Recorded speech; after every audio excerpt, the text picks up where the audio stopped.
Please, we will have our token then, okay?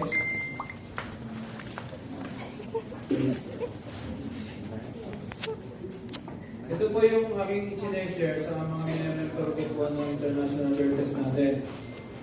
Sabi ng Lord sa akin, tinuturo mo nga sa satellite churches, kaya natuturo mo sa mismong main church. So, sabi ko, siya, Lord, sige po. Ito po yung series of teachings regarding the book of Revelation. Ito kasi po, ay akala po ng marami kapag book of Revelation, nakakatakot. Pero sa atin po mga Kristiyano, we should be excited about this. Hindi tayo dapat matakot. So, sa biyaya po ng Diyos, ang mga series po na ito, ang mga teachings po ito, pag-uusapan natin mula po simula ang dulo. So, we'll have an understanding clearly kung paano po ang book of Revelation. Nalala ko sa Anointed One Bible College, yung eschatology po natin doon, medyo hindi siya gayong katipid. More on talagang as in, pinasadahan ng halos ano. But sa biyaya po ng Diyos, we will look into it, every detail, anong relevant sa atin, bakit dapat natin i-absorb, or isabuhay. So yun po ating pag-aaral. Ang topics po natin pag-uusapan is muna yung 7 churches, then the 4 living creatures and the 24 elders. Lahat po ito may kaugnayan sa ating pong personal lives. And even sa discipleship. Meron po ito lahat kaugnayan. The 7-year tribulation and the rapture of the church, yung kasama. Yung 144,000, nandito na po yun sa Revelation. 144,000 and the 2 witnesses. Tapos po doon, ito po, baka exciting ito sa inyo. Pag-usapan po natin yung 666. Okay? Yung 2 libro na bubuksan sa huling panahon. Then yung 1,000-year reign of Christ, the millennial kingdom. And lastly is the New Jerusalem or the multitude. So sa biyaya po ng Diyos sa ilan po yun? 8. Pero ang 7 churches, so hinati ko sa 2. So meaning to say, minimum 8 months po ang ating pagsasama-samahan niya regarding the book of Revelation. Okay lang po? Amen. So now, hindi po lahat ng leaders na unawaan po ito at na-excite pag narinig ang book of Revelation. Maraming takot, may wala lang, may petics. So ang goal po natin dito, pag naunawaan natin ang book of Revelation, magkaroon po tayo ng desire na mas lalong mag-win pa ng iba. Mabubuhay po sa atin dapat yung sense of urgency na sandali. Kung pala hindi, pala ko ako ayos na yun, dapat pala may gawin po pala ako. Ang iba, focus lang kung anong meron dito sa mundo. Nalala niyo nung Sunday, anong pinag-usapan natin? Balance lang po dapat. Balance life lang po tayo dapat. Kaya minsan, hindi po natin ma-appreciate yung heavenly reward na ino-offer ng book of Revelation. Kasi, hindi po natin mag-gets eh. So, aminin natin sa hindi, ilang beses na natin binasa ang book of Revelation. Pero may iba-iba itong pangungusap sa atin, interpretation ng ating itong mga nakita. Pero ano po ba talaga ito? Pag pinagbasehan po natin the book of the word of God itself, kung paano ito nagtutugma sa sinabi sa Old Testament at sa New Testament. At ang goal po natin, ma-share din po ninyo ito sa inyo pong mga inaalagaan. Okay po? Yan. So, teaching type po tayo ngayon. Hindi po ako mag-preach. Teaching tayo po ngayon. Teaching. Alright. So, unang po muna ay ang 7 churches. Okay? Pag-usapan po natin ang 7 churches. Before I proceed, ang book of Revelation po, ito po yung sinag-divide into 4 equal parts. Ano ito? 4 equal parts. Mula sa chapter 1 hanggang chapter 22 ng Revelation, may iba-iba ho ito pakahulugan. Sa chapter 1, this is the project of John na binigay ni Jesus. Sinabi ni Lord while he was in the island of Patmos, meron akong i-reveal sa iyo. At ito ay mga events that would come. And I hope mag-grasp mo ito. So doon sa chapter 1, wala yung ibang message, kundi para kay John, the beloved. Chapter 2 to 3, this is about the presence of Jesus in His church. Okay? Yung una, project ni John. Pangalawa, presence ng church. So, chapter 4 to chapter 18 ng Revelation, this is the punishment of the world. Dahil po ng paglayo nito sa Panginoon. Kung papansinin niyo po sa chapter 4 hanggang chapter 22, wala na po kayong mababasa doon about sa church. about sa Kristiyano. Bakit? Ano ho nandun? Puro mga judgment towards the worldly system ng mundo ito. Chapter 19 to chapter 22, ito naman po yung presentation of the new heaven and the new earth. Sa ngayon po, yung namamatay na born again, saan pumupunta? Sa langit. Ano? Pag namatay na born again, yung kanyang kaluluwa po ay napupunta sa langit. Kaya kung mapapansin nyo ho, totoo po na meron doon tayong mga mansyon. Kaya under construction pa yung ating mga mansyon. Amen? Sino gusto matapos na yung kanyang mansyon? Para mabisita niya na sa langit yan. Ay, naman lang. Tanong, pwede kayong mga kapitbahay sa langit? Kapitbahay. Ha? Yan tinatawag ako na, baka pwede. Pero sa panahon po ng chapter 18 to chapter 19 to chapter 22, kung dati tayo po umakyat sa langit, dito naman langit ang bumababa sa lupa. Yan po exciting. Amen po ba? Amen. Now, magsimula tayo sa isang question. Why churches? Bakit ang introduction ng Revelation ay churches? Bakit hindi agad diretso sa 666 o sa Tribulation? Akala po ni John, okay na sa kanya na masulat niya yung kanyang sinulat. 3 John, 1 John to 3 John, yung Book of John. Pero para kay Lord, kailangan pang malaman ng tao ang dapat mangyari sa last days. At pinasulat ito kay John. At inireveal niya ito sa church. Ibig sabihin, bago dumating ang Panginoon, kailangan ma-remind na naman at ma-clarify na naman sa church kung ano dapat ang kanyang datnan. Hindi siya dadating na hindi ready ang church. Hanggang sa huli, si Lord pa rin ay talagang nag-decide na hindi, bago ko pumalik, kailangan ready ang church. At anong diniscuss niya? Yung mula sa Revelation chapter 2 hanggang chapter 3 about the churches. Pero kung mapapansin niyo po, halos wala na po yung church from 4 to hanggang 22, sabi ko nga po. Kaya po, hinaling tulad ng Lord ang church sa bride. Pansinin niyo ho, sa wedding day, sino po ang pinaka-aabangan? Bride, tama? Bakit po? Yung groom. Equally important din naman ang groom, ha? Actually, yung groom na, minsan hindi napapagkamalang waiter, eh. Hindi masyadong ayos ang kanyang pagkares na suot niya yung ano niya. Ayun lang, groom. Talagang tarangin ka pa. Pero ang bride talagang iba. Dahil ng gown, dahil po ng kanyang... At yung entrance po niya sa huli. Yung groom, pag naglakad, akala na yun na. Pero yung bride talaga naman, lahat ng tao ay nag-aama.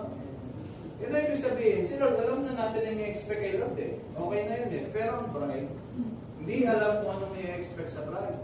Si bride ba yung mukhang maganda sa kanyang suot? Maganda ba ang kanyang makeup?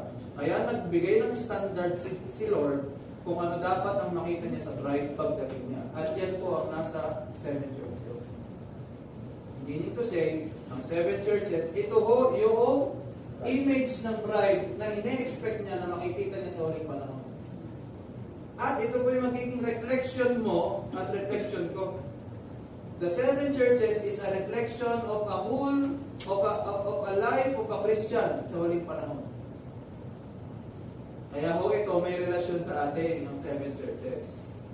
Sino hong nabasa na yung 7 churches? Sa kamay? Oo. Yung iba ho? Okay. Napasa na. Limot lang. Kaya ho, ito ho dapat ang catch eh. Sana ho, huwag masasabi sa atin ng mundo na grabe naman ang church, hindi man lang ako siniran. Dapat masasabi po natin sa mundong ating iiwanan na ganito, World, we did our best to share to you the gospel. Kasi iiwan mo natin ito. Tama ho. Yung iba sa atin, kung tayo mamamaya pa na sa panahon ng rapture, hindi kami tayo mabuhayin una. Tapos saka po aakyat din yung mga nabubuhay sa panahon yun. So ano po ibig ko sabihin? Sana naman po, pag umalis tayo sa mundong ito, masasabi na natin, ginawa ko ang aking best para sirang ko yung kaibigan ko, yung katrabaho ko, yung kaklase ko, yung aking kapamilya. Ginawa ko ang aking lahat Para hindi masabi ng mundo na, oh ay, alam mo wala. Ba't di mo sinabi sa akin? O sinabi mo man sa akin, parang pabiro ka, parang ginagalaw-galaw lang ako. O kaya naman, sinabi mo sa akin, tinanggihan kita, ba't hindi mo ipinilit? Ano mo palang mahalaga? Umakyat tayo ganun, tapos nakikita natin yung ating mga iiwanan, nakilala natin, mahal natin sa buhay ang iba. Tapos sasabihin natin, Lord, baka pwedeng sila din.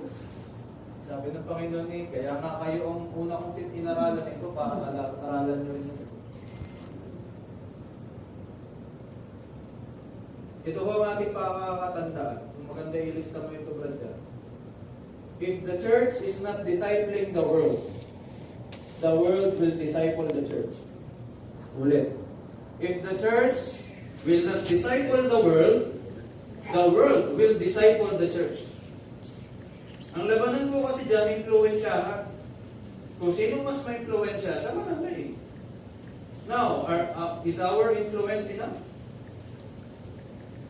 Meron mo ako napanood, nakakalungkot.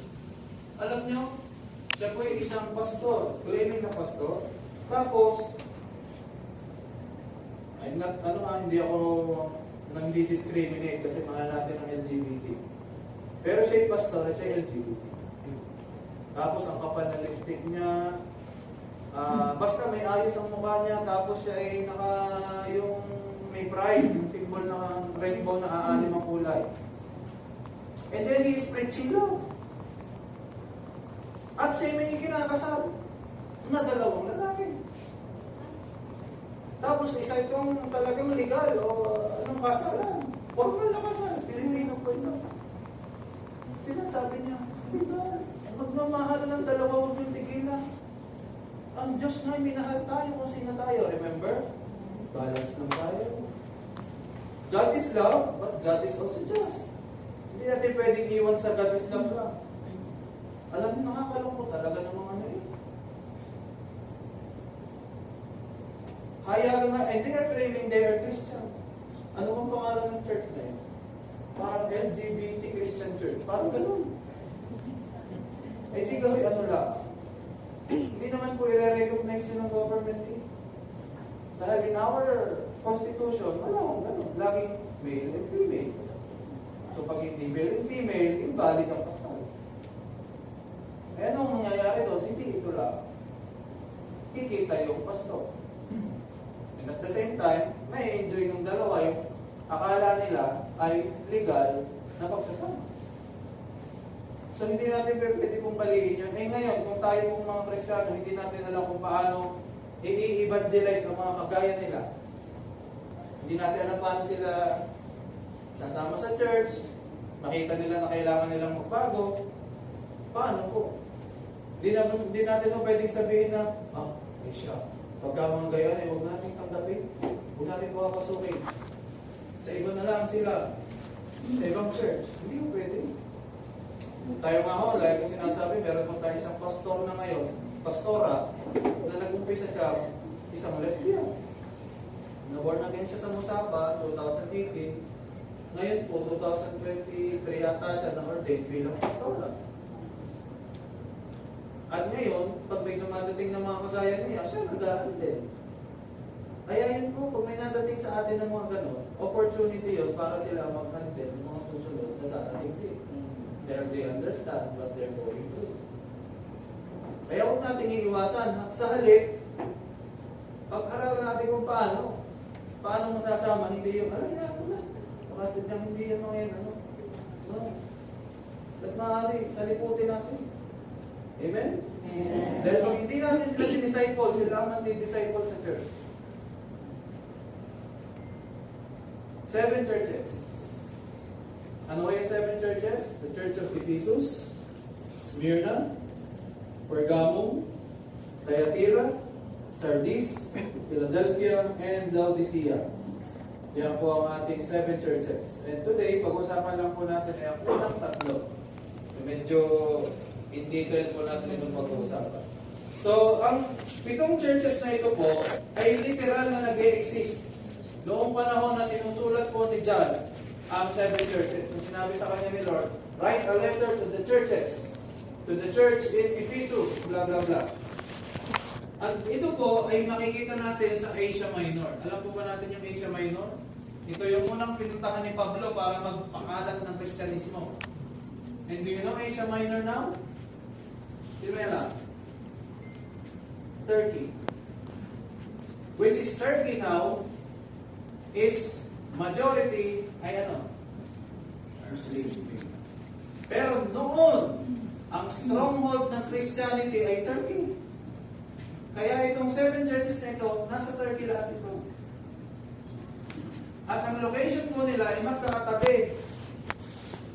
Literal na kapag ikaw ay nagdi-deliver ng sulat, literal mong madadaanan isa-isa daw. Kung may i-deliver ka papuntang Sardis, hindi pwedeng hindi ka dadaan ng Ephesus, Smyrna. So talagang yan po ang kanilang sequence of location. Ganyan talaga sila pagkakasunod-sunod. Pinakadulo po talaga ay Laodicea. Pag lumabas ka pa dito, balik ka na uli ng Ephesus. So this is a literal church. Kaso nakakalungkot, wala na po kayong remnant nito. Ang naiwan na lang po ay mga kitak-kitak na talagang gusali. Pero the remnants or the people, the church of Ephesians, yung mga nagmula sa Ephesians, wala na po ngayong masasabing galing sa Ephesian church na mga anak ng Palano. As in zero. Wala na umiisa sa kanila. Pero ito po ang ating magiging model. Kasi ang isang Kristiyano, sa panahon natin ngayon, may mga mix po tayo ng kanila. Kaya maa-assess po natin ngayon, ay ako pala ay may pagka-Ephesus, na may pagka-Pergamum, na may pagka-Philadelphia din. Because this is a reflection of who you are. Ngayon, alamin natin kung alin dito sa mga ito ang dapat na maging tayo. Dahil meron, no? Ready na po tayo? Introduction pa lang po yun. Kaya po, pag sinabing church, ang tinutukoy ay ikaw. Sabihin mo sa katabi mo, ikaw ang church ni Lord. May pattern po si Jesus pagdating po sa 7 churches. Lagi niyang uunahin, i-describe niya. First one, description ni Jesus. Tapos, commendation. Ano yung commendation? Pag sinabing commendation, pagpupugan. I know you as a church. Sunod, correction. Iko-correct niya after niyang saluduhan. Hindi para po tayo kapag tayo ay nag-meet sa counseling. Bago mo i-correct, yung nang i-appreciate. Tama? Pagka na-appreciate mo na, yan. Pagka nakarelate ka na sa kanya, pwede mo na continue i-review at i-correct. Ganun po ang approach ni Lord sa churches. Kaya ang churches, pag-aralan ninyo, pattern din ito kung paano kayo magka-counseling. Correction. Pangatlo po ay correction. Pangapat po ay solution. May ibibigay siyang solusyon. Do this. Do not do this. Sabi ni Lord. At ang kalima, pangako of restoration. So una, i-describe niyo yung church, kung anong church yun. Pangalawa, pupurihin niya kung anong magandang ginawa ng church na yun. Pangatlo, i-correct niya kung anong sablay ng church na yun. Pangapat, bibigyan niya ng solusyon yung church na yun para umayos ulit. At panglima, promise of restoration. Now, first 3 churches muna tayo. Unang church, ang Ephesian church or the church in Ephesus. Sabihin nga po natin, Ephesus.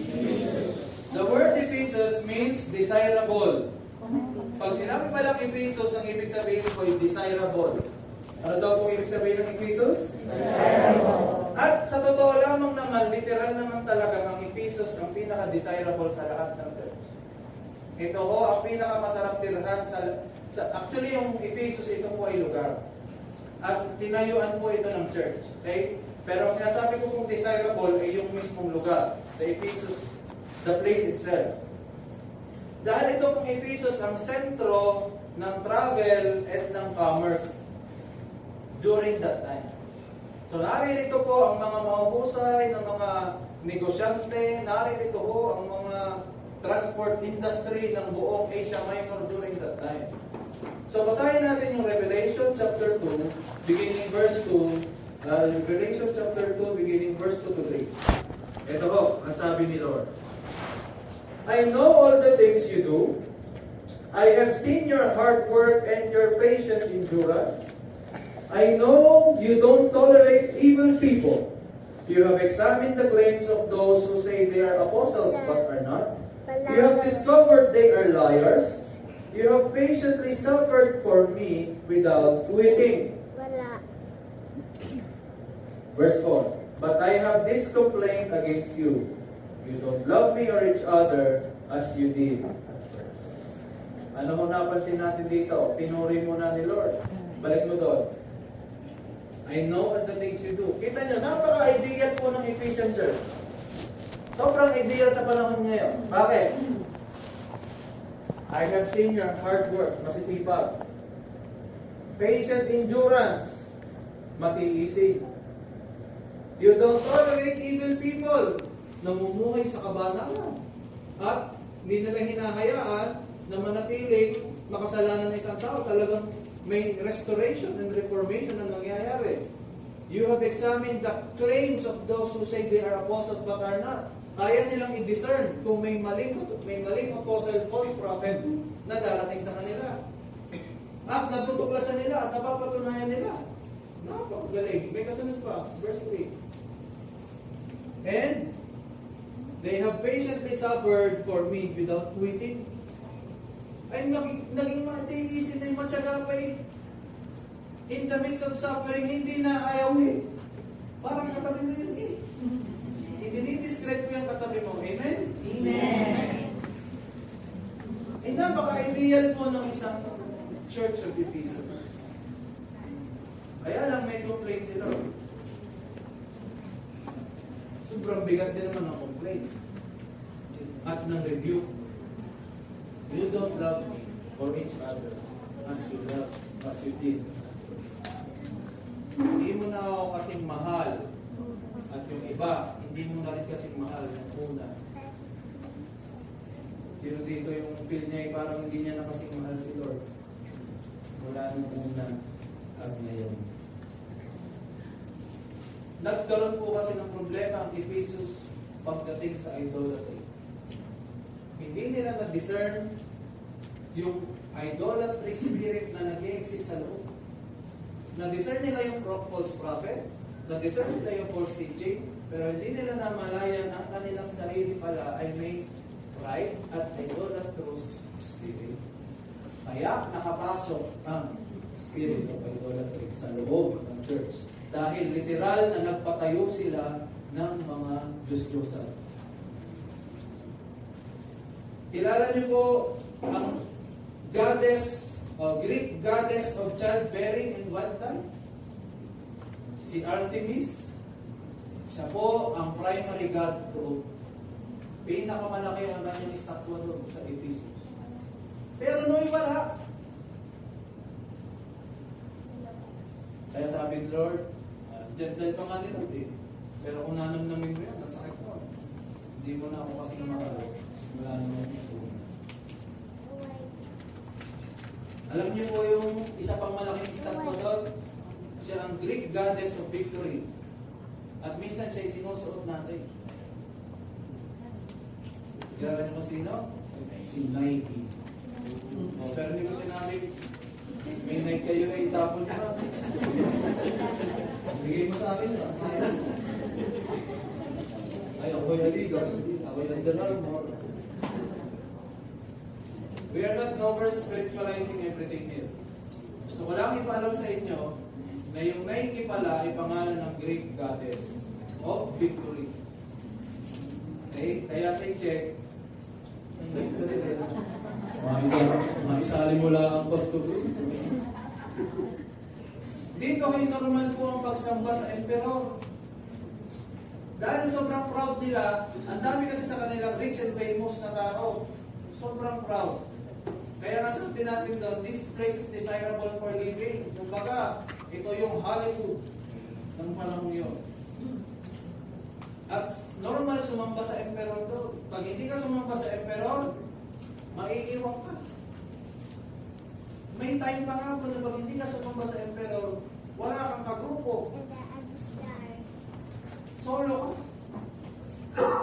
Grabe. Matindi ang discernment nila sa false prophet, pero mahina ang discernment nila sa sarili.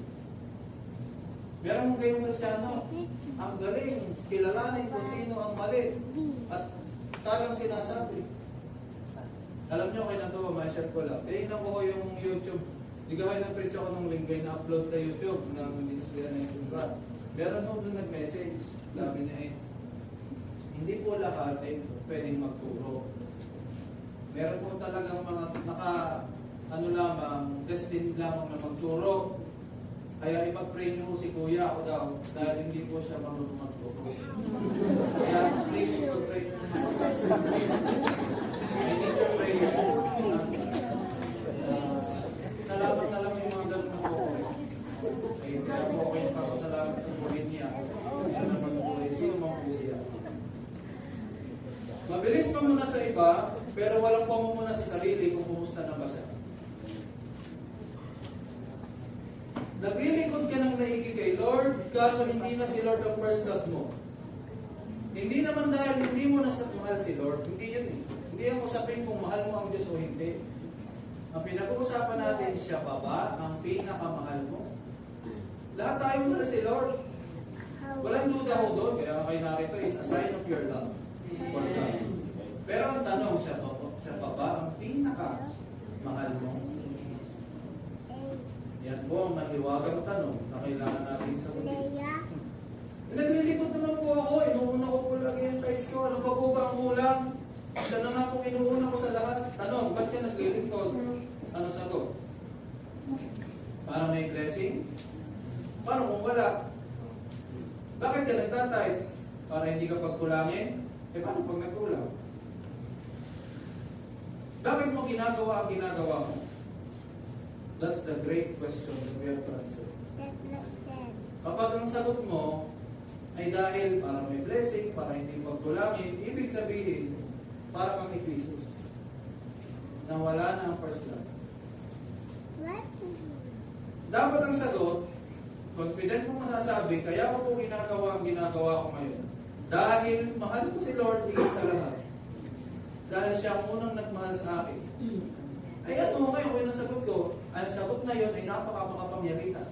Ibig sabihin, kahit walang blessing, maglilingkod ka. Amen. Kahit pagkulangin ka, magtatides ka pa rin. Amen. Kahit pagod ka, hirap ka, maglilingkod ka pa rin. Itutuloy mong pagtuturo. Kahit sinabihan ka nang di ka marunong magturo, ako nagtuturo pa rin mo. Amen? Bakit? Kasi hindi naman ako para maglingkod lang. Hindi. Nagmamahal ako sa Diyos eh. Ano ba namang mapapakinabang ko sa inyo? Sige nga. Hindi nyo naman ako bibigyan ng tigisan. Pero tatanggap din naman. Please, seryoso naman tayo. Ito naman po yung mentoring ng mga leaders. Leaders po lahat na narito. Ano ba namang mawagalhan siya mo? Ikaw, kung anong ginagalapat mo ngayon sa Age Level Ministry, ano bang nagagalhan siya mo? Hindi naman pagod lamang din naman. Oh, ano ba? Nababawasan ng pira. Nagastos rin. Sa totoong buhay, tayo naman lahat ay nagkakaroon ng kabawasan sa lakas, sa oras, sa finances, sa lahat. Pero bakit ka nagpapatuloy? Kasi ibabalik mo lang ni Lord lahat ng nawala. Ay hindi, paano kung hindi ibalik? Kaya marami yung napapagod at natigil. Kasi hindi talaga nila mahal ang Diyos. Mahal nila ang paglilingkod. Pero hindi mahal ang pinaglilingkodan. Hindi siya ang pinakamahal. Buti lang alam na naririto, pinakamahal si Lord.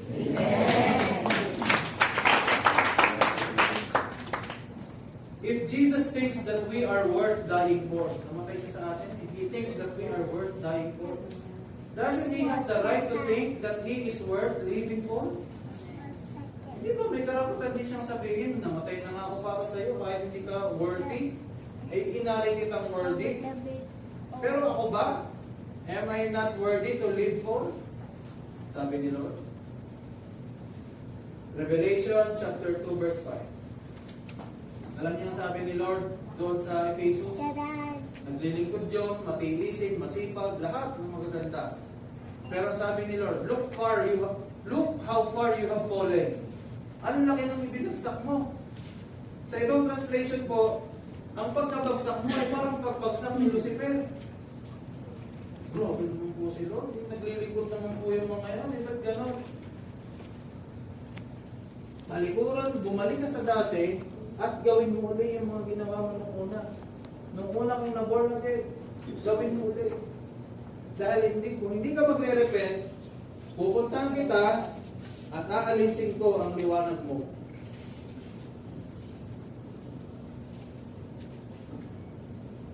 Iba ho yung gumagawa out of love at gumagawa out of duty or obligation. Gumawa ka hindi dahil kailangan, kundi dahil gusto mo yun. At masaya ka sa ginagawa mo. May mag-recognize man o wala, may mag-appreciate man o wala. Puro po na ang ginasabi sa iyo o puro puri. Say, gawin mo. Bakit? Sila the number one sa iyo eh. At siya magre-reward sa iyo. Meron nga akong iba, buti na lang wala nito sa J1. Uutosan gumawa, ano? Meron iba, inuutosan pa. Pero iba nagkukusa, yun ang marami sa J1. Mga nagkukusa, amen? Para yung katabi mo, lagi nagkukusa yan. Ano, nagkukusang magpakain. Nagpapautang ng hindi humihingi ng kapalit. Ito ang matindi. Yung nagkukusa, lalaitin pa. At sasabihin pa ng mga walang pakinabang o yung hindi mo suy-suyin, hindi gagawa, ang sasabihin pa doon sa nagkukusa, napakapabida niya. Epal na naman, no? Kapatid, buti na lang lahat na naririto, masaya lamang gumawa. Dahil si Lord ang number one, siya nakatingin. Pero pwede mo naman ito.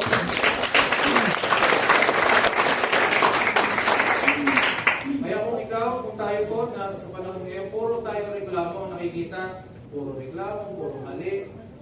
Pwede muna. Baka nagkikipisos church ka na. At kapag gano'n na ho, malapit nang kunin ni Lord yung kayo. Okay? Habang bumabangit ang iyong perspektibo sa maraming bagay, saka napapalapit ka na rin kunin ni Lord. Bakit? Bakit sabi ko sa Lord? Eh syempre, pag bumabangit ang perspektibo mo sa bagay-bagay, yan ang umpisa ng sakit. Nag-iipot ka ng poison sa iyong dugo. Malapit na po tayo kunin ni Lord o hindi pa? Bata pa ako eh. Okay. You can work without loving, but you cannot love without working.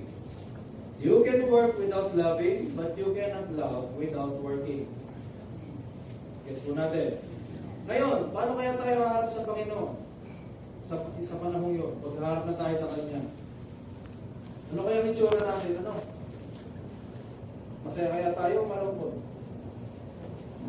Palagay ko naman po, Pastor, masaya na naman siguro akong hakarap. Maintindihan natin. Kapag sinabi sa iyo, I will remove your lampstand from its place. Ano naman ibig sabihin pag lampstand? Lalagyan ng liwanag o ng ilaw. So ito yung source ng liwanag. Imagine mo, kapag ikaw pala ay gumagawa lamang ng walang pag-ibig sa Diyos, ang mawawala sa iyo ay yung liwanag na meron ka. Ano yung liwanag na yun, Pastor? Maaaring magkaroon ka ng kahirapang umabsorb ng salita niya. Dati, dahil sobrang close kayo ng Panginoon, grabe, ang bilis na makakonect ka sa Panginoon, talagang isang pray mo lamang, talagang ramdam na ramdam mo, ang Diyos ay nanguusap. Pero dumating ka na ba sa point na kahit anong gawin mong prayer, tubog, paano wala kang marinig sa Diyos? Baka ang iyong lampstand ay nawala na. Ano ba yun? Lampstand means your influence. Sa una, kapag maganda ang tingin sa iyo ng iyong mga hinahanda, you are influential in their side. Pero sa umpisa, na maramdaman nila na wala ka ng pagmamahal sa Diyos, nakikita ko kasi yun. Kala nyo ka naman pwedeng dayain nyo. Nagre-reflect po sa atin kapag ka wala ka ng tunay na o hindi mo na number one si Lord sa iyo. Meron mong mga indication niya. At pag naramdaman nyo na hinahandle mo, ayaw na yun. Ayaw na huli-huli sa sunod. Pinagbigyan ka lang ngayon, pero kung nakakita siya na parang hindi yata ang aking napuntahan niya. Siya, ayaw na huli. Kaya ang tanong, kailangan ang ipipreach ninyo sa inyo pong mga hinahandle, number one lagi sila sa anong bagay. Huwag na huwag kayong mangangako ng reward sa paglapit sa Diyos. Lalo pat yan yung mga nag-uumpisa, huwag nyo agad pangangakuan na kayo lumapit sa Panginoon, hindi kayo magiging blessed.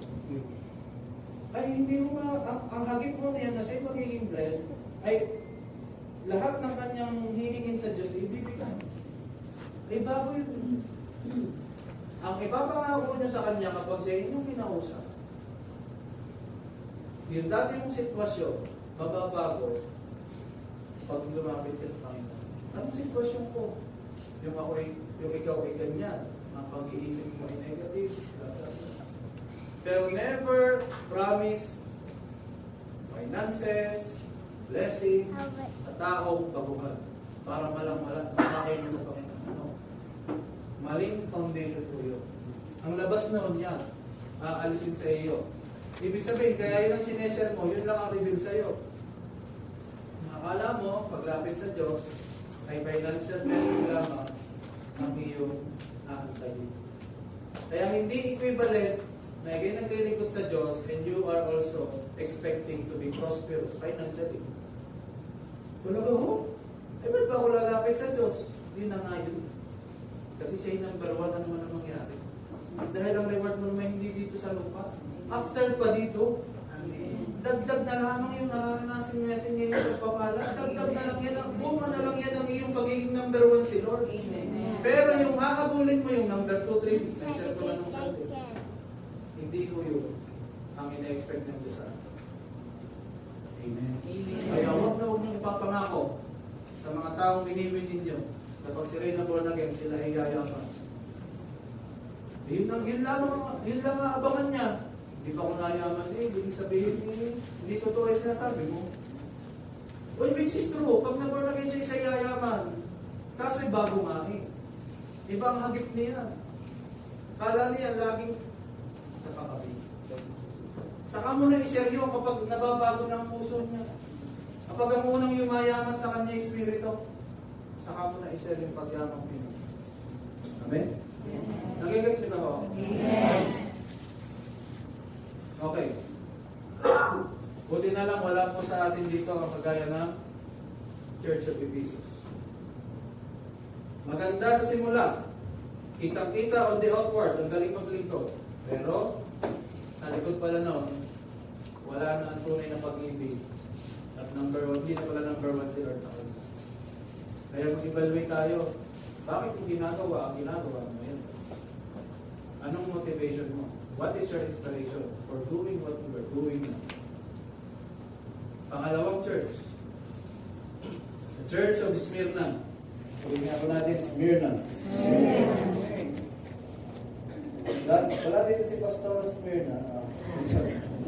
Pastor Smyrna wala. Okay. Church of Smyrna. Ano ang kahulugan ng salitang Smyrna? Alam nyo, nakakagulat. Ang Church of Smyrna, ang meaning ng Smyrna, naghalo. Sweet and fragrant. Pero ang meaning niya rin, bitterness, lamentation, sorrow, rebellion. Ang meaning ng Smyrna is sweet and fragrant, but with bitterness, lamentation, sorrow, and rebellion. Opo, pwede pala yun? Pwede. Ano nangyari sa kanila? Ang Smyrna po ang may pinakamahirap na sitwasyon sa lahat ng 7 churches. Bakit ho? Revelation chapter 2, verse 8 to 10. Jump na tayo sa number 9.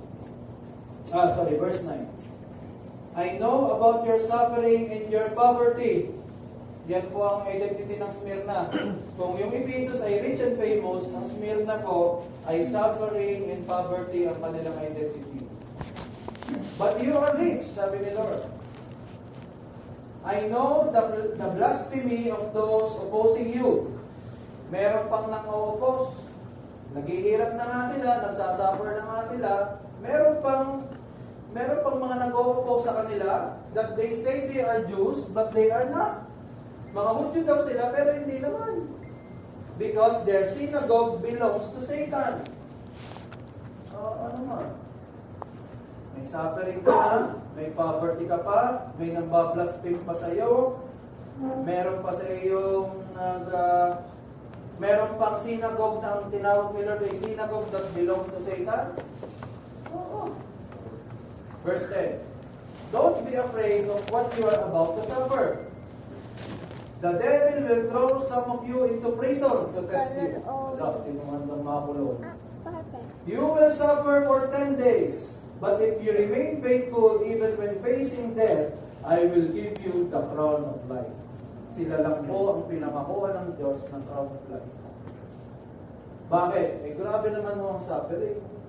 So the Church of Smyrna is the suffering church. At kung papansinin ninyo, nasira po yung pattern ni Jesus sa description, wala po. Sa kanila po, no correction, no comfort. Naranasan niyo na kayo? Yung kayo naghahanap ng comfort, sa nilapitan niya, sabi sa inyo may tulungan niyo, talagang mabigat ang aming pinagdadaanan ngayon. Alam niyo sagot ni Lord sa kanila? Don't give up. Endure. Ang pinangako lang niya, crown of life. Eh Lord, yun na may after pa ng buhay dito eh. Kaya nga, endure. Gusto niyo kayo, pagka kayo humingi ng counseling, ang payo lang sa inyo ay endure. May gawin yung pinagtataanan namin mag-asawa eh. Endure. Nagkahirap na ako ng aming eskwela sa school eh. Endure. Gabi ho ang aking anak eh. Hindi ko na maano yung anak ko. Endure. No comfort, pero no correction. Wala po sinabing masama ang Lord sa Smyrna. Actually, may pagpupuri mo. You feel you are poor, but actually you are rich. I need to go to Rich in what? Rich no. Pero they are a church whom God really loves. Hindi mo masasabing walang pag-ibig ng Diyos sa kanila. Just because of what is happening to them. Sadya lamang na yun, may refleksyon ng mga Kristiyano sa kanila. Kaya sabi ko, huwag niyo ipapangako ang langit at ang kayamanan ng lahat sa mga isinesira nito. Baka mamislead sila. Walang nakitang pangit si Lord. Actually, wala silang problema sa first love. First love pa rin nila si Lord. Kahit na sila yung nagkakaganyan, kaya alam sila ni Lord eh.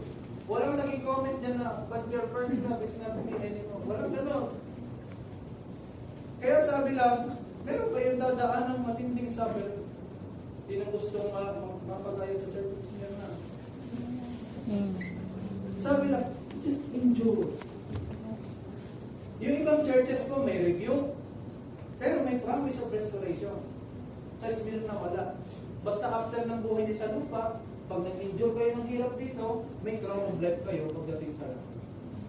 Kayo ba'y ma-encourage na? Sa pinagdadaanan mo, i-endure mo lang yan. Pagdating mo sa langit, may iwan ka. Sa isang taong may realidad na pinagdadaanan sa buhay, may encourage ka na rin. Ang kailangan mo ay something practical na may explain mo ngayon. Pero sa Smyrna, akala nyo yung sinabi ni Lord, gawin ninyo ganito, parang hindi, sabi ni Lord, endure. Hindi nagbigay ng solusyon.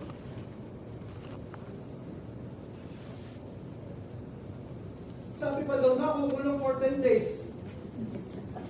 You will, the devil pa, will throw someone into prison to test you. Sino gusto talaga dito ng test? Ito, legit na test. Pag ikay nakulong, dahil sa iyo, pagtsatsaga at pagtitiis sa iyong pinagdadaanan. Hanga. Ako'y hanga, David. Hanggang ngayon habang aking binabasa, ako'y nakahanga sa Smyrna Church. Kaya hindi ko tayo mag-expect na lalapit sa Diyos dahil sa comfort. May mga pagdadaanan talagang matinding test kagaya nito. Lalo sa huling panahon. Kala niyo matindi na yung pinagdaanan niyo last month or last week? Ay siya. Endure. Ina-advance ko na po ang aking payo sa inyo. Sakali kayo nagpapapayo. Yung mga chairman ko na naririto, alam niyo na po ipapayo ka sa mga ipapakonsensya. Lalo pa yung mga balik-balik, yun na nang iyon, sasabihin nyo na lang, eh siya, yun na. Kaya mo, pag naman, wala ka sa mundo nito, may tunod-break ka lang. Okay? Mga kapatid, hindi ko tayo mga nilikha ng Lord na maliit. Nilikha ko tayo ng Diyos na we are soldiers. Sabi niya po, sabi mo sa katabi mo, sundalo ka ng Diyos. Ay, sige pag sundalo, mag-expect ka na ng matinding tiga, labanan. Training pa lang yung labanan na. How much more pag nandun pa na sa mismong labanan? Ang soldier ko nag-i-endure. Akala niyo, ito pong Smyrna Church, kaya sila sinabing rich, dahil sila lamang po yung may pinakamaraming kayong mag-endure. Sa buong leadership ng mga churches doon, the Smyrna Church has the most of the prayer warriors. Nakita niyo, pag maraming prayer warriors, maraming pagsubok. Eh kahit na maraming pagsubok naman, aba, Maraming testimony. ano nangyayari? May cross lang. Siyempre, binibigyan ng Diyos na testimony after the test. Kaya nga tayo nakakapagturo nakakapag-preach kasi meron tayo testimony. Hindi ka lang naman mag-preach ng word lang. Amen ba? Meron niya ako akong yun nga akong iba, kayang ipagpalit ng pag-church sa trabaho nila. Hindi isang sakripisyo. Naiipagpalit ng church sa trabaho. Kayang mag-donate ng kidney. Para lang sa pera. Hindi pala donate. Pagbibili pala. Ang kidney. Para lamang may pambili. Ay, tingnan ko yun injured din yun. Suffering din mo yun. Eh, kay Lord baga naman hindi magawa. Meron mo akong naipag-pray nung nakaraan, 19 years old. Ay iyak na huwi dahil, ano mo reason, hindi iyak ng iyak. Hindi natigil talaga. Ako pinag-pray, tuloy ako. Abay nung malaman ko siya pala ay may boyfriend na for 5 years. At yung kanyang boyfriend, ay 5 years din siyang inaabuso. Ay edad niya. Napunta lang siya sa church kasi hindi ko alam kung may nag-invite sa kanya. Basta siya nakarating dito hoping for a miracle. At ito ang matindi. Ang sinasabi ko ay sacrifice. Nagawa niyang i-sacrifice ang relationship niya sa kanyang magulang para piliin yung lalaki. Kaya kayong mga kabataan na rin ito. Sa murang edad niya po siya abuse. Pinagsama ko yung abuse sa murang edad niya po siya abuse. Verbally, physically, and sexually. Eh, mas pinili ho niya ang kanyang boyfriend niya kaysa sa kanyang magulang. Hindi niya na alam ang kanyang gagawin ngayon. Eh, siya hirap na. Wala siyang mapunta ang magulang. Paano yun? Sakalang lalapit sa Diyos pag wala ng opsyon. Paano? Anong tawag natin sa gano'n? Sabi ko sa kanya, kung baba ka sa magulang, magpamilin niya. Kahit anong mangyari, nakakaparin ng mga. Hindi ka nang mangyayari, tapos tatanggapin ka niya ng mangyayari. Lumapit ka lang magpakumbabat, pamilin. Meron ko kung anong nangyari, binigyan ko siya ng life group leader niya after ko may pag-pray. Hopefully siya nakakabawa na ngayon. Sino yung gano'n? Yung mga pumapayag kang ikaw ay sinasaktan, binabaliwala ka ng mga taong pinamahal mo. Anong tawag natin sa gano'n? Tanggap ka lang ng sakit. Anong tawag sa gano'n? Martir, tama. Dapat sa ganyan, binabalik. Tama.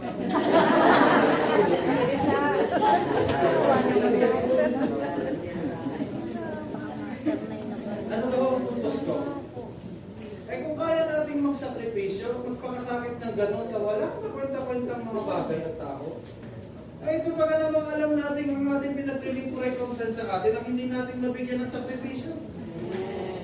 Na parang kaunting ang discomfort sa atin ay parang big deal na sa'yo. Binibigyan mo ng sobrang diin yung mahirap na yun dinanas for a short time compared dun sa ilang taong ikaw ay binilas ng Lord. Tinitingnan ko lang. Ay, talaga na.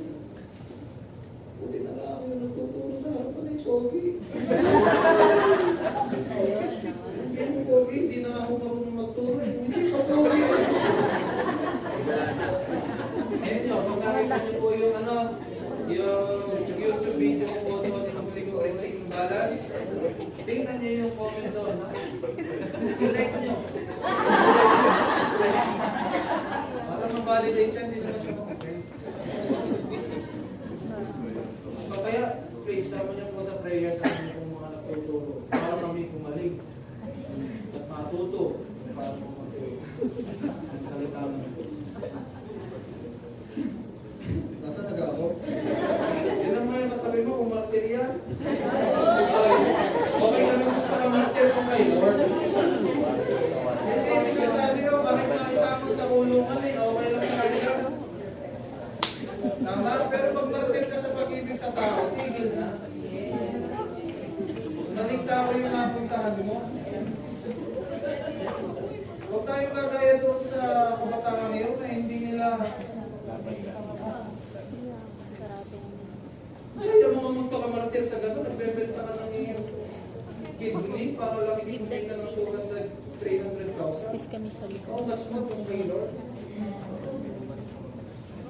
Pag si Lord pa hiningi ang kidney natin, ibigay natin. Umaba ba si Lord dito mismo si Lord John? Oh, at sabi niya, para kayo maligtas, kailangan ibigay niyo ang isang kidney niyo. Sabihin na natin, nakasulat sa Biblia yun. Tanggapin siya, pinagmahal yung tagapagligtas, plus i-donate ang isang kidney sa church. Ay, bang ko naman, kung meron pang sasamba sa Panginoon kung papatuloy, ay wala namang hiningi sa ating gayon eh. Pero bakit kapag sobrang mahal natin, kahit kidney natin, pwedeng ibigay. Pero pag kay Lord, parang, maunaway na lang tayo. Eh siya. Nasaan na yung ating binabasa? Do you get my point po? Sa huling panahon, may mga martir po talaga. Ito yung sabihin ko yung mga martir kay Lord, hindi yung martir sa mga love life. Hindi. Tanong, sino kaya po dito gustong maging entry natin sa J1 ng mga martir? Meron mo ba dito gustong maging entry ng mga martir? Magpaka-martir kay Lord? Pag-pray na harap?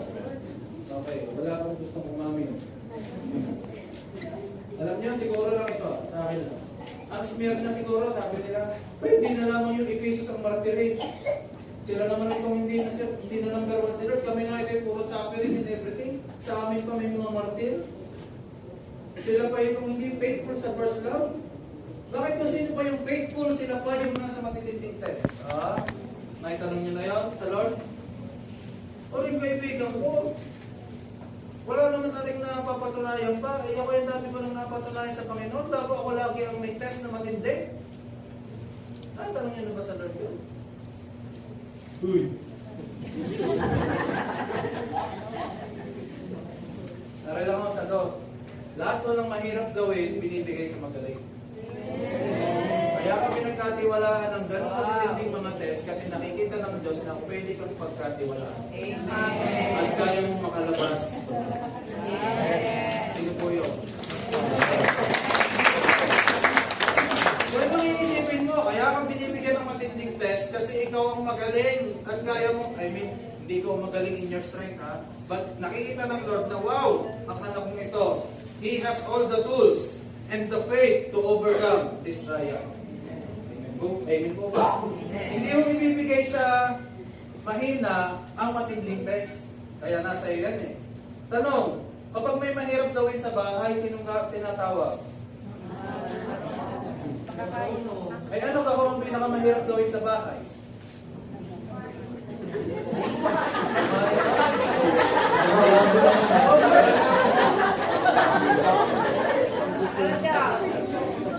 Reakin natin ko. Pinakamahirap gawin sa bahay ang pagkain.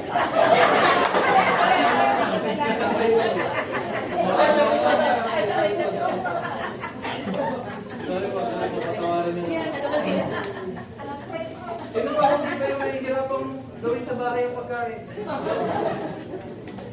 Hindi naman malata. Alam niyo ang pinakamahirap gawin sa bahay?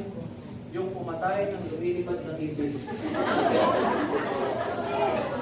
Yung tinatawag niyo kung may nalipad na ibis.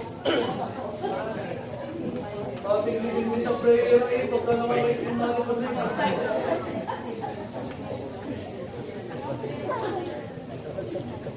Sinong takot sa nalipad na ibis? Mami na.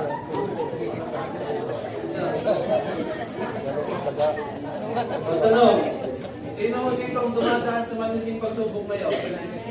Alam mo kung bakit? Kasi kita nila na kaya mo. Makabalis ka dyan.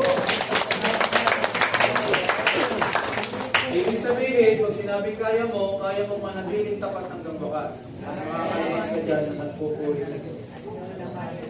Hindi mo na kasi yan matatakasan. Kaya ang advice ko sa iyo, galingan mo na lang pag-indo. Kaya mo ikay may matutunan diyan. Humingi ka ng tulong sa pastor mo, sa leader mo kung paano ka makaalis. Basta indo. Yan po ang islam na ito. Huwag po nating muhusgahan ang tao nasa pagsubok. Baka kung meron dito na kaya niyang husgahan ng isang tao sa pamamagitan ng kanyang pinagdadaanan, hindi yung pwede yun. Again, two sides of the story lagi tayo. Paano kung yung palang nadaan sa pagsubok, siya pala nasa kalooban ni Lord? At ikaw na nang muhusga sa kanya ang wala, ay sino ang mapalad? Hindi siya. Sa paningin ng Diyos, siya. Meron po isang maliit na church sa Amerika.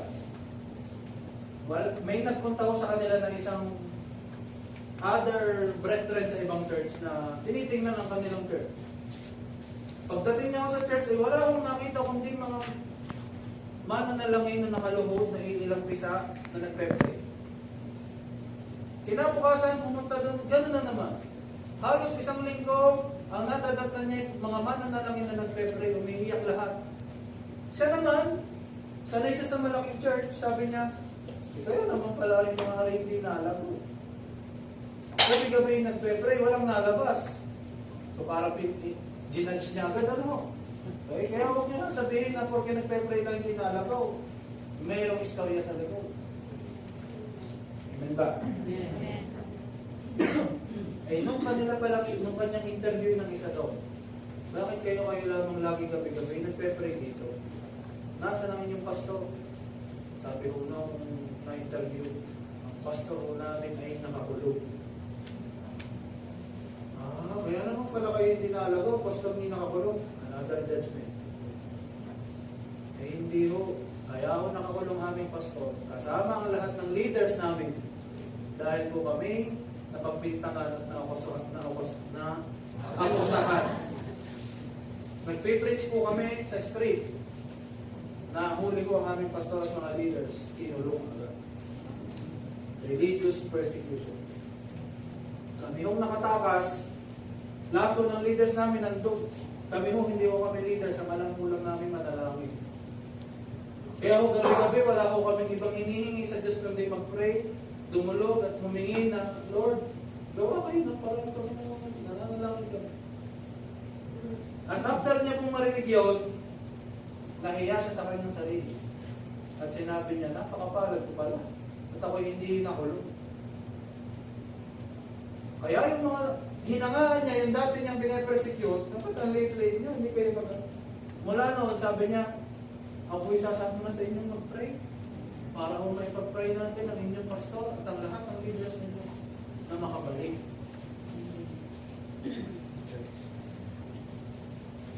Kaya kapag hindi mo alam ang buong istorya, ang dali mong manghusga. Nung una, hinusgahan, nung huli, biglang, ay, diyan na po ako sa inyo. May pinagmulan ng lahat ng bagay. Ang Smyrna mukhang kawawa sa harapan ng 7 churches. Siya ang pinakamukhang kawawa.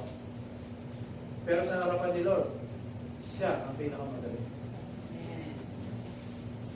Masayang-masaya si Lord at proud na proud si Lord sa Smyrna Church. Kasi they continue to endure and remain faithful even without the blessing, even without the answered prayer, even without the luxury and comfort of this life. They still continue to endure. Kaya lamang may nangyaring hindi maganda. Napasok sila ng mga nagpapanggap na kasamahan nila, pero hindi naman pala. Napasok sila ng mga religiously good, but spiritually evil people. Ang Smyrna Church. May demonic stronghold po sila. Kaya nga sabi, synagogue of Satan, yung kanilang pinagtitipunan. Buti na lamang po ang JA1 Church. Itong lamang natin sa Smyrna eh. We have the spiritual warfare. We have the inner healing and deliverance, signs, wonders, and miracles. And we are a territorial church. Na kung anong makapaka natin, kiniklik na natin na magkakaroon ng JA1 po. Alam niyo mo, nangyari sa Smyrna? Sa Smyrna po ang nangyari, they were so weak. Siguro dahil ng sunod-sunod na persecution and everything, sila'y halos napasok po sila ng mga spiritually evil people, but they look religiously good. Mababait, pero on the inside, they are spiritually evil. Ang JA1, hindi kayong pasukin ng spiritually evil people. At even ang evil strongholds, hindi mo tayo pwedeng i-conquer. Bakit? We are territorial church. Pag-apak natin doon, alam natin, nakakover yun ng blood ni Lord, ang nagiging isang stronghold of the Lord. Dating stronghold of Satan, pag dumating ka, nagiging stronghold of Jesus. Do you believe that? Yes. Kaya pala po maraming suffering ang Smyrna kasi sila ay may stronghold of Satan. Hello. Yung lugar nila, ang tawag po ay synagogue of Satan. Maraming mapagpanggap sa loob. Okay? Nakakapag-reflect na daw tayo. Number 3, the last church for tonight. The Church of Pergamum. Sabihin nga po natin, Pergamum. Ang meaning po ng Pergamum ay thorough marriage. Matinding kasal. Matinding pag-aasawa. Bakit kaya? Makikita natin namin. In Revelation chapter 2, verses 13 to 14. I know that you live in the city where Satan has his throne. Yan na naman. Kanina, synagogue of Satan, ito naman, buong city na si Satan ay nasa trono. Opo. Yet you have remained loyal to me. You refused to deny me even when Antipas, my faithful witness, was martyred among you there in Satan's city. Pergamum is tinaguriang the city of Satan. 14. But I have a few complaints against you. You tolerate some among you whose teaching is like that of Balaam, who showed Balak or Balak how to trip up the people of Israel. He taught them to sin by eating food offered to idols and by committing sexual sin. Eh, ano kung may expect natin? Eh, city of Satan ang tawag. Pero sabi doon, marami doon po sa loob ay naging loyal sa Panginoon. Kahit nakakita sila ng mga minartir sa loob ng church because of their faithfulness, hindi po sila tumigil sa pagiging loyal sa Lord. Kaya lang meron uling complaint ng Panginoon. Meron silang tinotolerate na may teaching na kagaya ng kay Balaam. Kilala mo ba natin kay Balaam? Who is Balaam? And who is Balak? Kilala ko natin? Meron pong Balaam teaching sa loob. Ay, ano yung teaching na yun? Kaya ho, stronghold ni Satan ito, kaya city of Satan, hindi lamang sa church may idols, buong city. May structures, may temples and monuments dedicated to Greek gods. At narito po sa Pergamum, ang pinakabida sa lahat ng Greek gods. Sino? Sino ang pinakabida sa Greek gods? Sa Greek mythology? Si Zeus. Si Zeus po, ang kanyang napakalaking monumento ay nandyan sa Pergamum. Ngayon, tingnan natin. Bakit may binanggit dito na may teaching of Balaam at binanggit pa si Balak at mayroong mga eating food offered to idols and committing sexual sin? Anong relevance nito? Kilala ko natin si Balaam? Sino siya? Siya po ay isang false prophet. Inutusan ni King Balak na sumpain ang Israel sa pamamagitan ni Balaam. At makikita ko natin yan sa Book of Numbers, chapter 22 hanggang chapter 24. Ilang beses pong pinakers kay Balaam? Pinakers ni Balak. Pero ang lumalabas sa bibig ni Balaam ay ano? Blessing. Sa halip na curse ang lumabas, blessing ang lumalabas sa bibig ni Balaam. Madaling sabi, kakasabi na ganyan, babayaran kita ha, i-curse mo ang Israel. Ay bawat sinasabi ni Balaam, puro blessing sa Israel. Sabi mo, blessing. Bayad ulit, curse. Blessing na naman ang lumabas. Kaya sabi ni Balak, King Balak, ng Moab yun sa Moabites. Sabi ni Balak, tama na, huwag ka na magsalita. Kasi lalong binibless mo ang Israel, ang kalaban namin. Kasi ito matindi. Pag-jump sa chapter 25 ng Numbers, biglang nagtumit ng immorality at idolatry ang mga Israelita. Eh, hindi ka po pronounce lamang ni Balaam ng blessing. Next chapter, biglang nagtumit ng idolatry at immorality ang mga Israelita. Ano ang ibig ko sabihin? Hindi nga na-curse ni Balaam ang Israel, pero nahulog naman sa temptation ng sexual sins and idolatry yung mga Israelita. Bakit? Sabi ng Bible scholars, sa dinadaanan po ng mga Israelita ay nakabalandra doon ng mga babae ng Moabita. Kaya sila'y nakakit, napatingin, yun na, nagandahan, yun na, minahal, nahulog, natempt, nag-asawahan sila ng mga Moabites.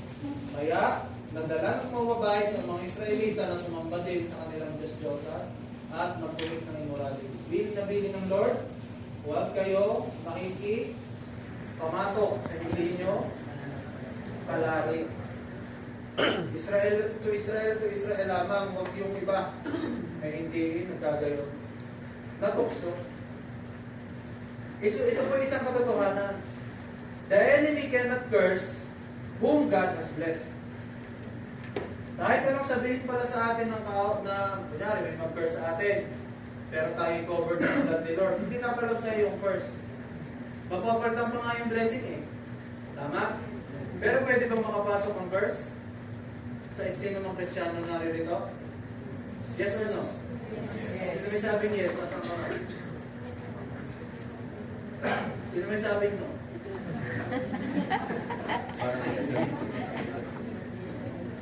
Siyempre, marami na opinion.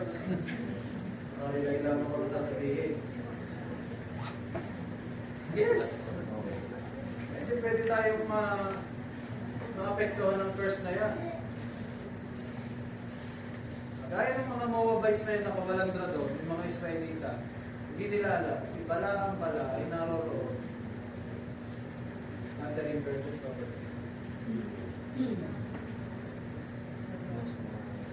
Tingnan nyo ninyo yun sa mga Bible scholars.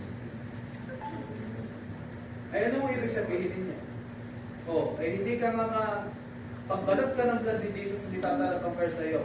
Kaso, hindi ka rin naman pwedeng pigilan ng Diyos kung matetempt ka at mahuhulog ka sa pagkakasala.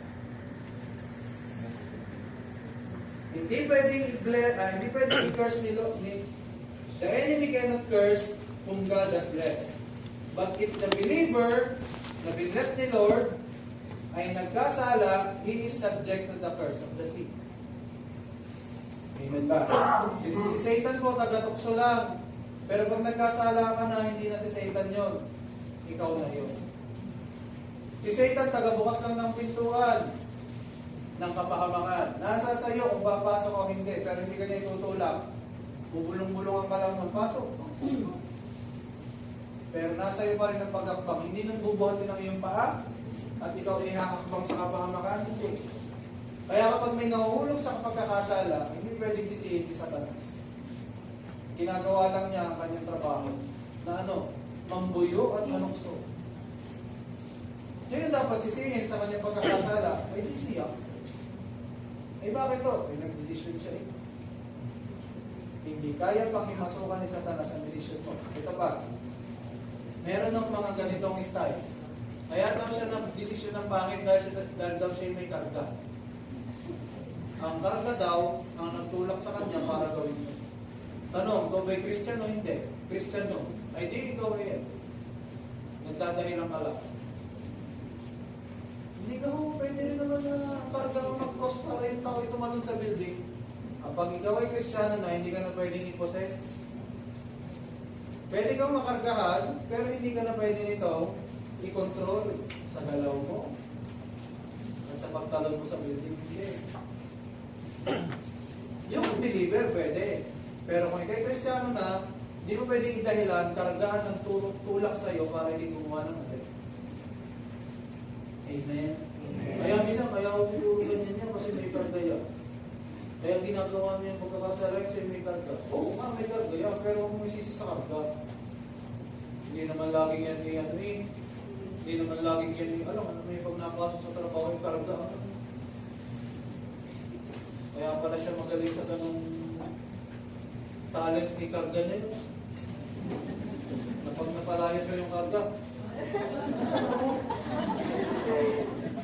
although pwede, very exceptional in rare cases lang po. Actually, wala pa nga ako. Meron na ako nakita, naranasan, nag-drive siya dito, hindi niya alam na siya nag-drive pa pareho.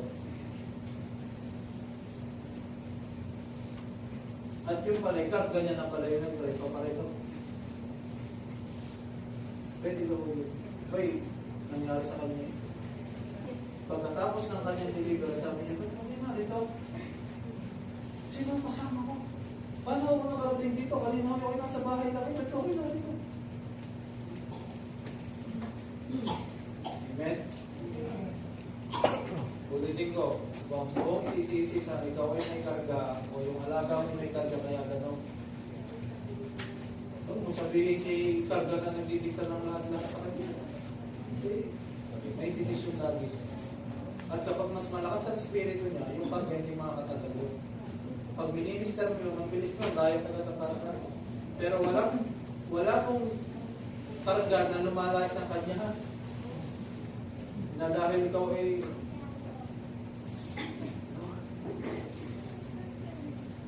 labas. Ikaw rin ang nagdidelay.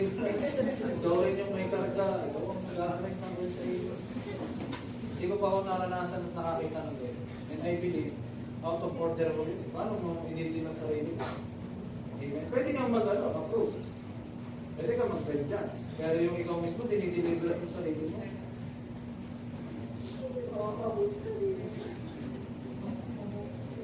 Princess, Sister Princess. nasa Budaw. Good Christian. Naalala ko, nakita ko. Pero, biblically speaking, I don't want to question it. Parang sa order of things, parang ang hirap i-discern mo on my part. Unless nakita ko talaga kung ano yung kanyang action. Pero hindi ko siya nasabi, mali. On my personal experience lang, hindi pa ako nakakita talaga ng sasabihin mo ako'y nakumbinsi na sarili. Yung deliverance niya sarili. Otherwise, pwede po kasi yung maging loophole ang deliverance. Pwede po nang i-deliverance sa sarili. Wala, hindi na ako papadeliverance. Ako na mag-deliverance sa akin. Nakakahiya ko kayo, ikwento ang aking nakaraan. Ikwento ko na lang kay Lord, Lord, magawalan mo na lang po ako sa nakakaganan ko. Pangalan ni Jesus, ilabas.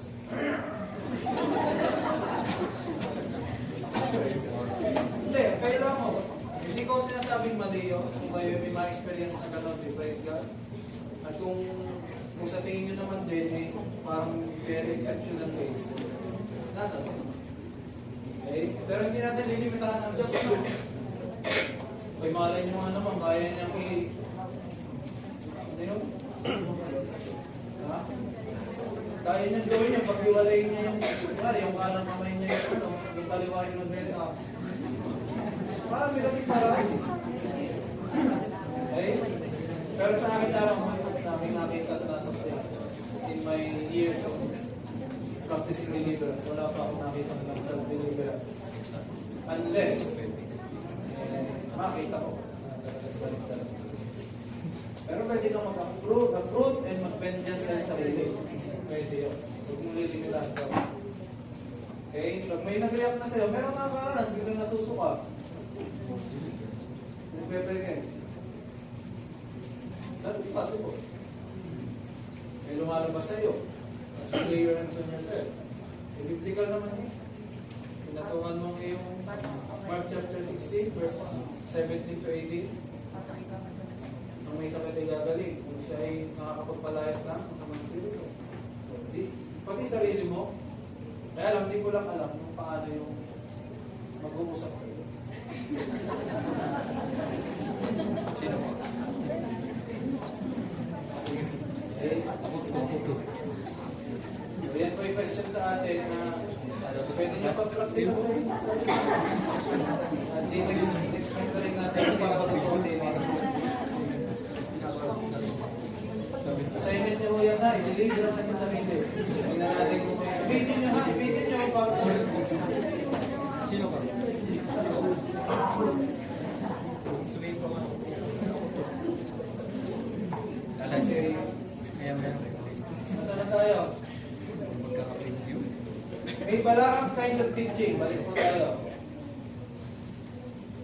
Ano nangyari ngayon kay Balaam? Numbers chapter 31 verse 8. All five of the Midianite kings, ay anong nangyari kay Balaam? They also killed Balaam, son of Beor, with a sword. Namatay din mo si Balaam sa dulo dahil sa kanyang ginawang pagka-curse at pagkakahuyok sa mga Israelita. Ang isang tao nagiging sanhi ng pagkakasala ng iba ay hindi kalugod-lugod sa harapan ng Diyos. At kadalasan ay kaya kapag ikaw ay nagiging pagkakasala sa harapan ng iba, siya, mag-iingat ka na. Buti na lang, wala ditong ganun. Amen. Romans chapter 14 verse 20 to 21. Don't tear apart the work of God over what you eat. Remember, all foods are acceptable. But it is wrong to eat something if it makes another person stumble. It is better not to eat meat or drink wine, or do anything else if it might cause another believer to stumble. Yan ho ang Balaam teaching in spirit. Ano yun? This is the spirit that says, okay lang yan, gawin mo. Malaya kang gawin niya kung anong gusto mo. Kahit alam niya na mayroong natitisip sa kanya. Buti na lang walang ganyan sa JE1. Amen mo ba? Yan yung teaching of Balaam. It is the teaching of compromise. Ito yung mga exist naman na teaching, yung hyper grace.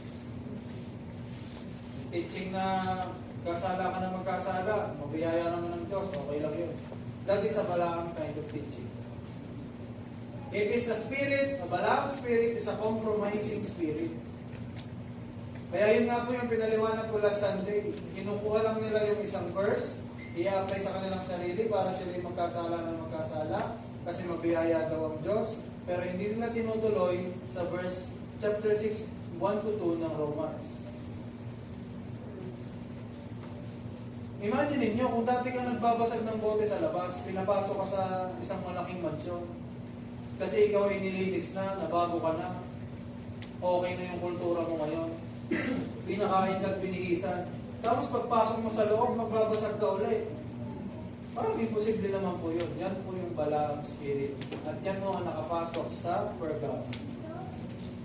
Na okay lang sa inyo, kayo kumain ng mga inialay sa Diyos-Diyosan, okay lang yan, makipagdano kayo sa, mag-commit kayo ng sexual sins and adultery.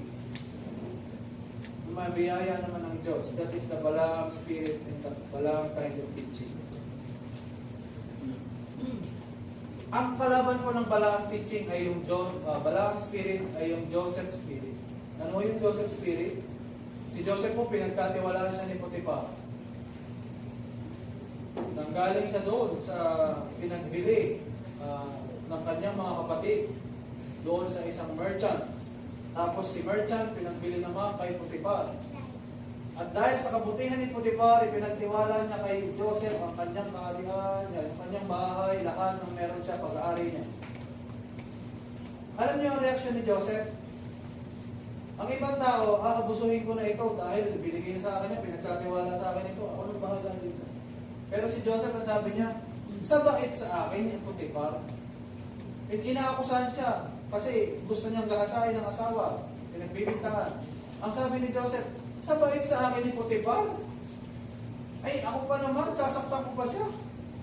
Magkakasala po ako sa kanya, sobrang bait niya sa akin, sabi ni Joseph.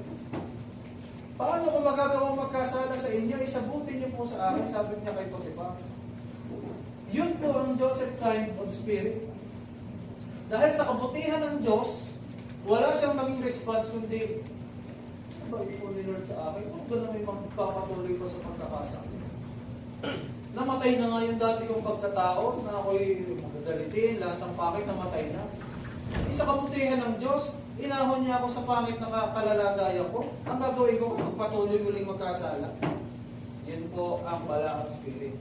Kapag ka nagpatuloy sa pagkakasala, kahit inahon na ng Diyos. Ang Joseph kind of anointing is that kahit pa ikaw ay dumaan sa matinding pagsubok, nasa paligid mo ang persecution, pag may Joseph anointing ka, ang laging response mo sa Panginoon, sa bait mo Lord sa akin, kung pag ano may magkamasala sa iyo, tatalikuran pa ba naman kita ngayon pa? Kaya alam kong pagkatapos ng buhay ko sa lupa, ako'y sa piling mo.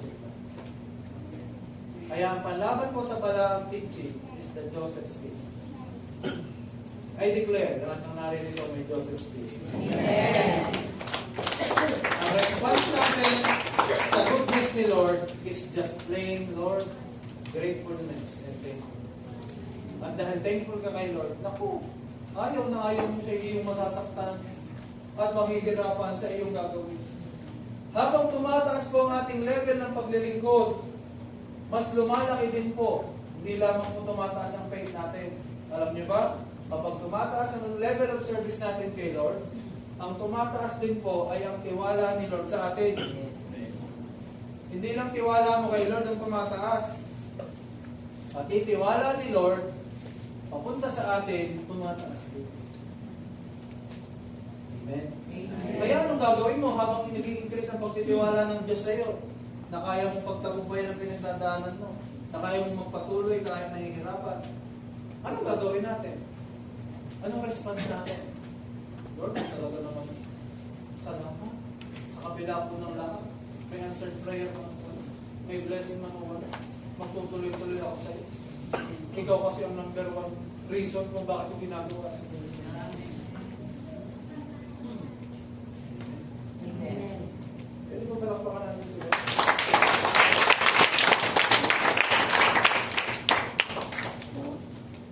Now, these are the three churches. Ephesus, Smyrna, and Pergamum. Saan po tayo dyan? Meron po bang part dyan? Partly ako po ay Pergamum, partly ako po ay Smyrna, partly ako po ay Ephesus. Saan po kaya natin gaano ang ating sakit. So panahon mo para ating tingnan at mag-reflect tayo. Before we pray, meron bang question? Clarification? Sino dito nakapag-reflect kahit paano? Any questions? Or clarifications? Sa samin ko rin po, kasama din po ang question and answer. Kung meron po nais mo tanong.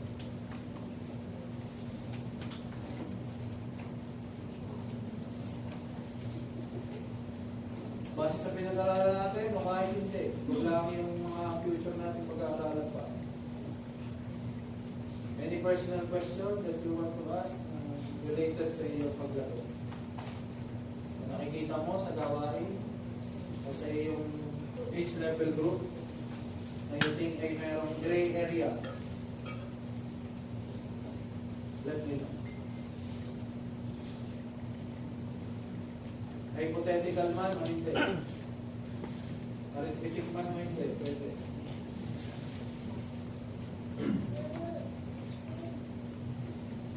Yes po.